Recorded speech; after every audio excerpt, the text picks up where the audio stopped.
gostaria de apresentar o nosso primeiro palestrante, Alaércio Nicoletti Júnior, que traz o tema Economia Circular, a linha Economia Circular. Alaércio é doutor em Engenharia de Produção e Master Black Belt em Lean Six Sigma. Alaércio também é o responsável pela sustentabilidade e melhoria contínua do Grupo Petrópolis. Então, eu vou falar um pouquinho sobre o Lean Economia Circular e também a nossa experiência com o cultivo do lucro, né? Os nossos objetivos aqui, rapidamente, é associar o Lean Economia Circular, mostrar um pouco as nossas práticas e, em particular, a experiência com o plantio do lucro. E, logicamente, por uma reflexão sobre acerca da economia circular. Então, primeiro, rapidamente, só para trazer um contexto para vocês, né, o Lean, desde os primórdios da fabricação de cerveja, sempre houve 3 componentes, aqueles que agregam valor, que é o produto propriamente dito, é a cerveja, é a degustação da cerveja, esse é o nosso propósito como empresa. Tem aquelas etapas que, em amarelinho, que não agregam valor, mas são necessárias, né? Os contenedores, os vasilhames, ou seja, as embalagens, o transporte também, são atividades que não agregam valor, mas elas são necessárias, o que se espera é que sejam mais otimizadas possíveis.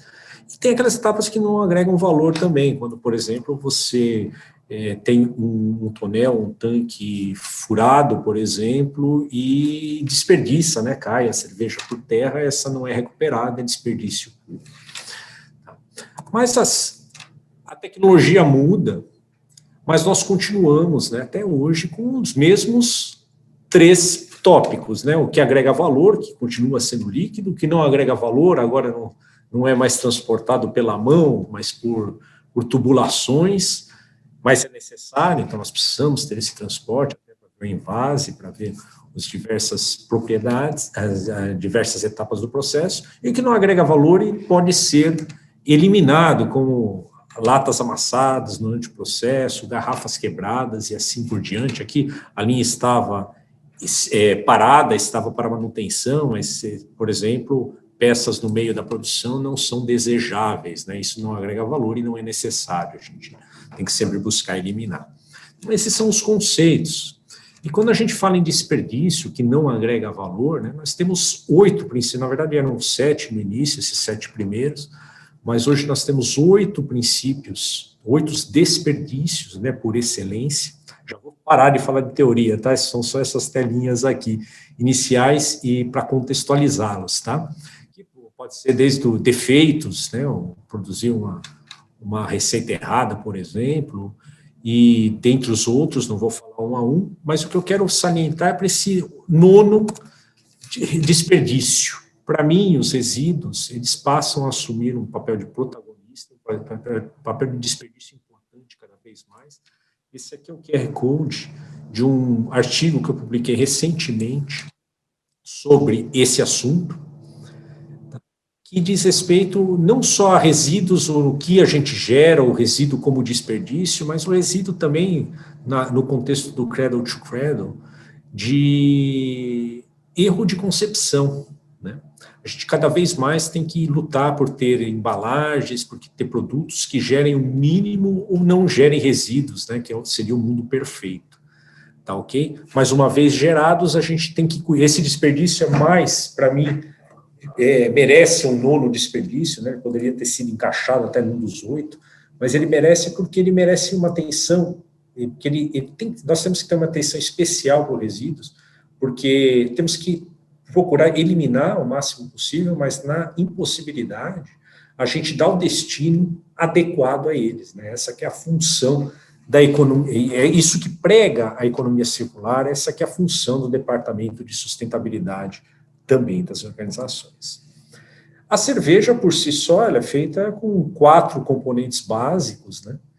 E só que gera um monte de resíduos, quer sejam nos processos internos, né? São resíduos que podem ser maléficos à natureza, se a gente depositar de qualquer forma, e até o pós-consumo, como garrafas, latas, PETs, isso tudo, se não for corretamente destinado, se não for corretamente recuperado, ele acaba sendo constituindo elementos poluidores, elementos que podem trazer malefícios ao planeta como um todo.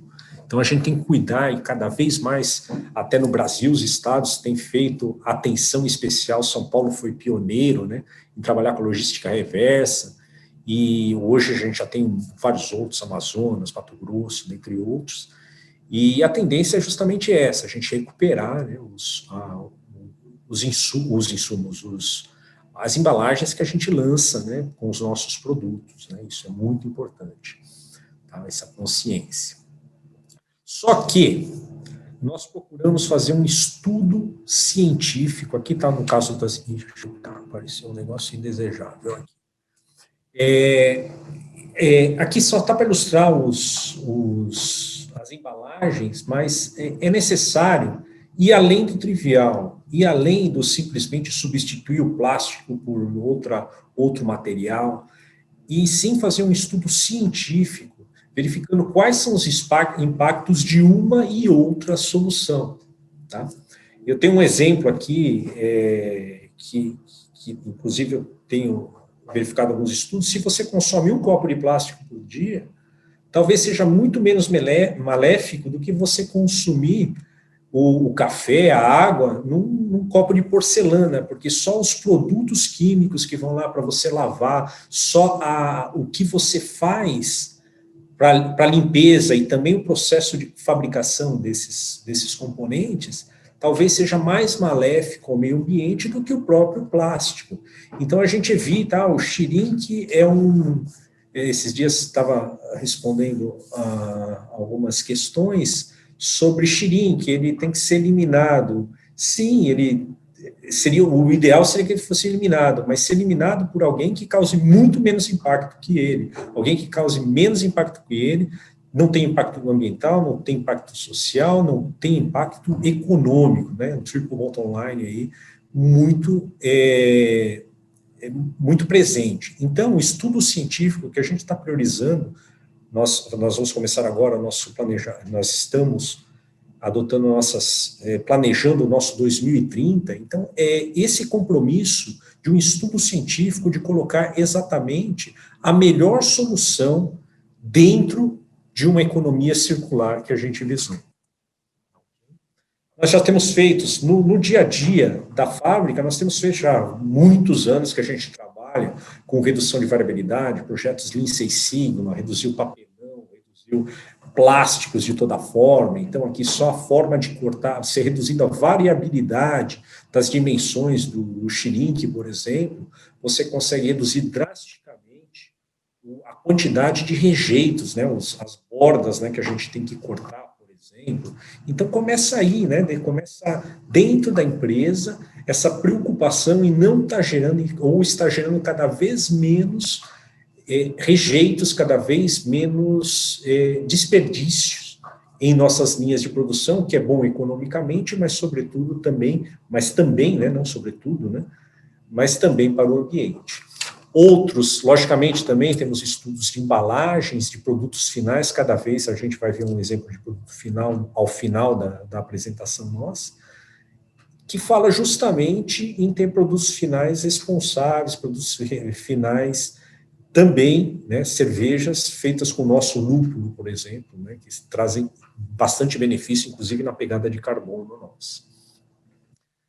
Mas o Lean é um método que prega desde a sua concepção o desenvolvimento tanto dos colaboradores quanto das lideranças em geral. E não há forma melhor de você adotar uma cultura do que capacitando, do que educando. Então, por isso, em nossas fábricas, já há vários anos, essas fotos são todas antes do Covid, tá? Mas todas as nossas fábricas têm ações para mostrar, mostrar nas escolas, né, o que a gente pode fazer pelo meio ambiente, o que nós estamos, o que uma embalagem mal descartada ela pode gerar no ecossistema como um todo. Nós começamos, acho que o princípio, um dos pilares da nossa economia circular começa com educação, não só internamente da empresa, como também externamente. Outro pilar seria o reaproveitamento, a reciclagem. Então, a gente pega aqui lodo, converte em tijolos, aí a própria comunidade trabalha isso, a gente fornece o lodo para uma fábrica de tijolos, por exemplo.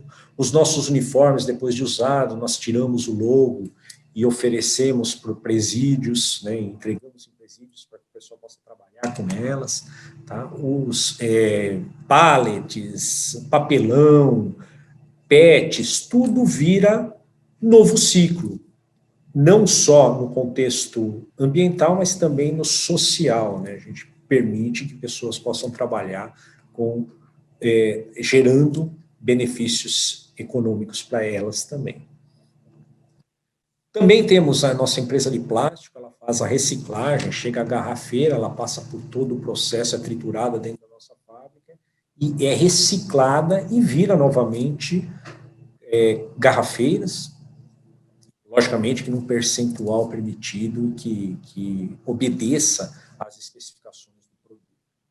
Tudo estudado cientificamente, isso é muito importante, que a gente tem que fazer realmente o estudo e ter o retorno conforme, e só usar o que realmente é mais benéfico, da forma como é mais benéfico. Outro exemplo de aplicação que nós temos, o princípio da regeneração, é o aproveitamento do resíduo de lodos para recuperação de pastagens, para plantio de hortas e jardins.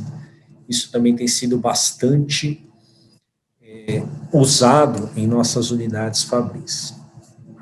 Um projeto piloto que nós recém lançamos foi com 2 revendas, faz 10 dias que nós iniciamos, é coletar através de triciclos e coletar não nas nossas revendas, nós iniciamos só nessa de Guarulhos por enquanto, mas nos nossos pontos de venda, ir lá no cliente final e recolher ali o vidro. Nós começamos com o vidro, mas essa ideia é expandir para todos os demais, não só para as demais revendas, para as cerca de 200 revendas que nós temos, mas também para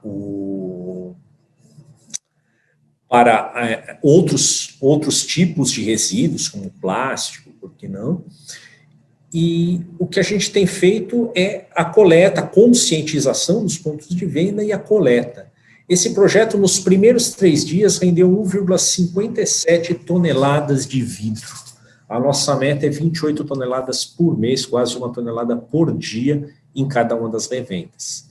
Tá? Esse projeto piloto dura 3 meses e a partir desse projeto piloto a gente já espera ter a expansão. Outro exemplo aqui é a simbiose, né? Tudo no conceito de fazer o mais enxuto possível os projetos, por isso o Lean, tudo utilizando o pensamento científico, né? O método científico.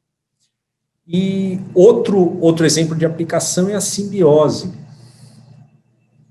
em que a casca do malte pode alimentar o gado e o gado nos entrega o queijo, né? E quando a gente fala em queijo, a gente faz queijo mesmo, nas nossas fazendas, lá em Teresópolis, onde nós temos a nossa cervejaria da Serra, que é uma escola, é uma cervejaria escola, adquirida há algum tempo do Senai, que nós instalamos, e já faz alguns anos que nós fazemos diversos treinamentos, abrimos para o público lá. Então, quem vai fazer o treinamento, obviamente, vai experimentar nossos queijos feitos ali na nossa fazenda mesmo. Tá? Então, aqui só para trazer um exemplo, né, de como a simbiose é possível, né, dentro de uma escala experimental, mas também numa escala industrial, quando bem estudado, quando bem levantado, todos os fatores que envolvem a produção.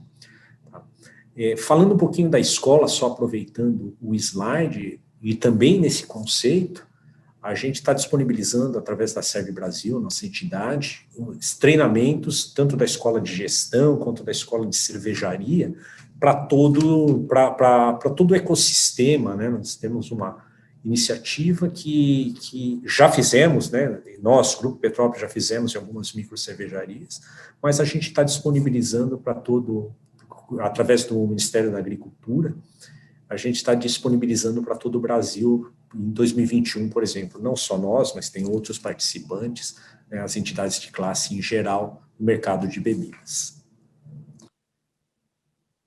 Algumas ações têm nascido em projetos piloto, como o Carnavalito, de 2020, nós colocamos coletores de latas, não só para coletar, mas também para aproveitar o momento, para conscientizar o pessoal, para mostrar para as pessoas, educar sempre no pilar educação, né, não só disponibilizando meios, como também trabalhando no pilar educação dos pontos de recolhimento de resíduos.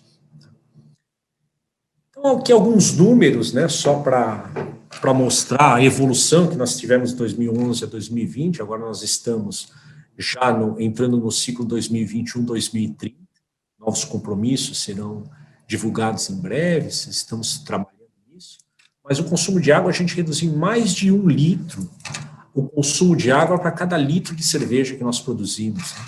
Conformidade atmosférica, de emissões atmosféricas, a gente nem é questão, mas o percentual de resíduos reciclados, hoje praticamente tudo, só o lixo sanitário, realmente, ele não é destinado para um processo de reciclados, e o grande desafio tem sido justamente agora a logística reversa, né, e buscar objetivos mais ousados até que a própria regulamentação, para que a gente possa efetivamente contribuindo, trazendo, repatriando aquilo e destinando corretamente os resíduos que a gente gera nas embalagens, né, até não ter soluções efetivamente melhores, né.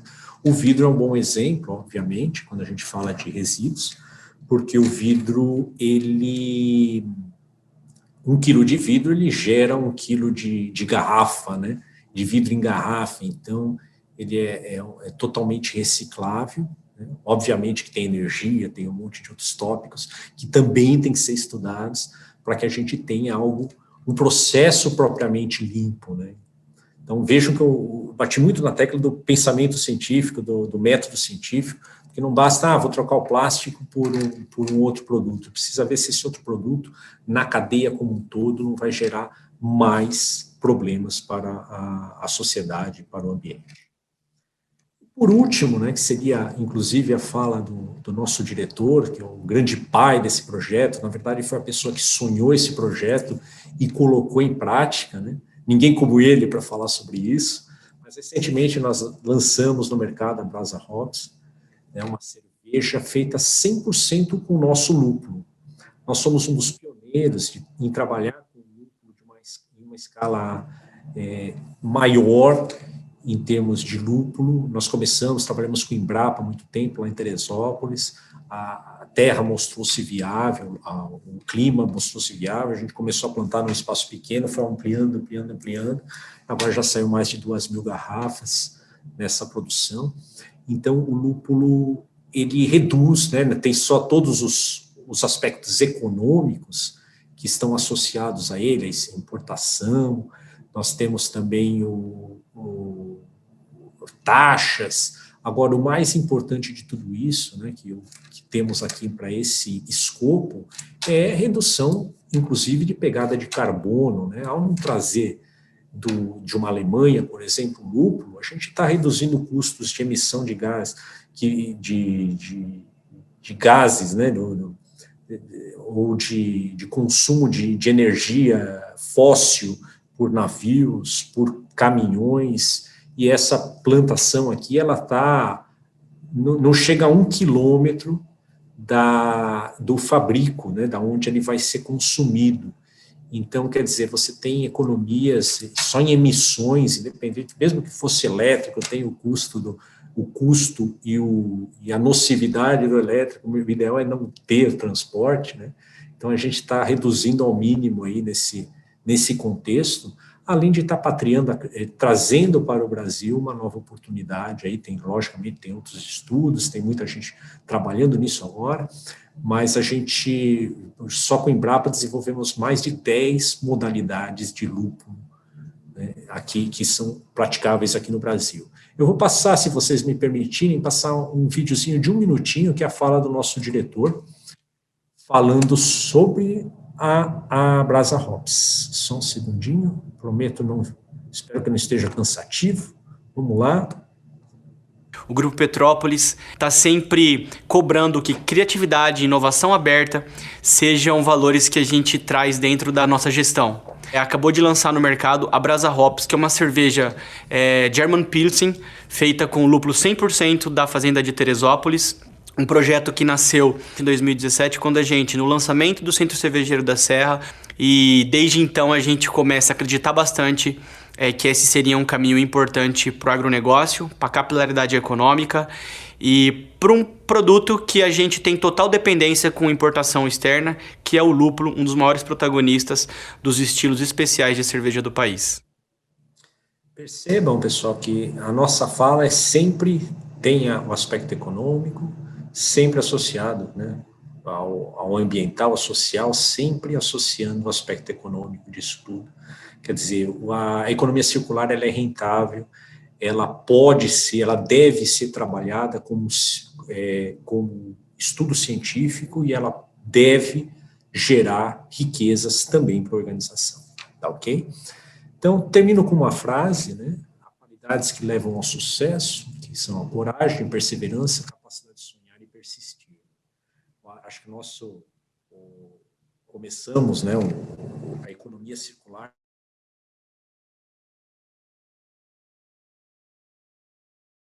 começou com sonhos, assim como a nossa plantaria, que é essencial à sustentabilidade do negócio. Ok? Acho que era isso, estão nossos contatos aí. Rapidamente, acho que eu consegui fazer uns 25 minutos, mais ou menos. E estou à disposição, caso tenham dúvidas, queiram revisar alguma coisa, estou à disposição. Muito bem, Laércio, muito obrigada mais uma vez pela parceria, pela palestra, por compartilhar informações aí tão importantes, né, com a gente, principalmente sobre o que diz respeito à economia circular. Laércio, eu tenho uma pergunta, olha, como construir uma integração entre o Lean e a sustentabilidade? Responde para a gente. Acho que o Lean, a sustentabilidade nasceu com o Lean, a necessidade de ser enxuto, a necessidade de ser o mais limpo possível, né? O menos agressivo ao meio ambiente, o menos agressivo. O Lean nasceu com o conceito de ser o menos agressivo possível às pessoas, trazer as pessoas como protagonistas e trazendo responsabilidade para as pessoas. E nesse sentido, a sustentabilidade, a economia circular, ela tem tudo a ver com isso. Obviamente, né, não havendo ainda a possibilidade da gente reduzir a zero os resíduos, né, como que a gente vai tratá-los? Então, é uma questão que envolve, primeiro, vocês viram até na apresentação, que envolve muita educação, envolve muito o exemplo, né, se fazer como exemplo, envolve muito a conscientização de todas as pessoas. Ainda bem que o consumidor está cada vez mais consciente, né? Agora e as empresas também estão tomando essa consciência, né, forçosamente ou não, né, a legislação está vindo também, mas o mais importante é essa consciência, quem pensa Lean pensa e circular também. Perfeito, Laércio. Realmente, a educação é muito importante mesmo, né, nessa questão. E o novo projeto de lúpulo da Petrópolis se integra totalmente ao modelo de sustentabilidade, correto? Quais os benefícios desse projeto em relação à sustentabilidade? O lúpulo, ele só tem, como eu disse, a pegada de carbono nossa é bem menor, né, com o lúpulo, tem um lúpulo 100% nacional. A parte econômica no que tange a sustentabilidade também, quer dizer, você está introduzindo plantas no local, você está trazendo novas possibilidades de plantio para o próprio país, né? Isso não deixa de ser circular também, né? Aos poucos a gente vai readaptando o ecossistema e fazendo com cada vez mais, caber cada vez mais, esse ainda é um conceito Lean, né? Cada vez mais, ter mais produtividade, ter mais, cada vez mais opções para o pensar circular. Perfeito. E aí Carlos, reforço ainda, quer dizer, a necessidade do científico, né, um estudo científico que permitiu com que a gente tivesse efetivamente, né, a condição de plantar no país. Perfeito. O Carlos quer fazer uma pergunta também, Laércio?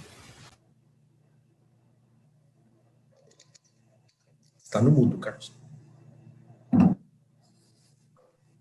Opa, oi, Laércio.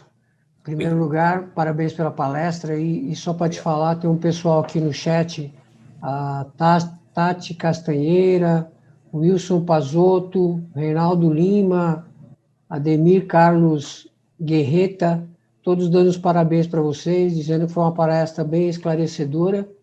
E o João Paulo Costa também está aqui, ele está dizendo, Laércio, gostaria de saber como lidar com a constante mudança nos gostos de consumo do consumidor, enquanto tendo metas desafiadoras de redução de impacto ambiental. Eu acho que aí é o problema, talvez, a diversidade da produção, né? E isso tem tudo a ver com o Lean, de novo, que ser cada vez mais flexível, sem gerar passivos, né? Então, as linhas de produção, acho que têm sido as mais modernas, elas têm sido muito flexíveis, né? Existe até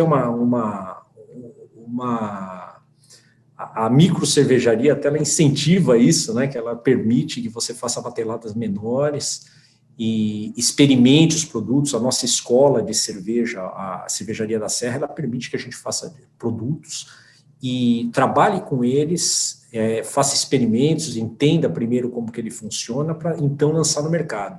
Eu acho que o cuidado que a gente tem que ter em relação à economia circular é testar muito bem, verificar muito bem o produto com o consumidor final, para que efetivamente a gente tenha um lançamento assertivo, né? Agora, para trabalhar com essa flexibilização, é interessante também que se tenha linhas flexíveis para atender isso, equilibrar a demanda em massa, né, que a gente tem aí nas cervejarias grandes que fabricam o mundo, né, elas estão cada vez mais associando-se ou tendo em suas dependências micros, cervejarias de porte menor, para que possa atender o consumo menor, né, aquela demanda mais pontual por cervejas mais rebuscadas, embora, obviamente, rebuscadas mais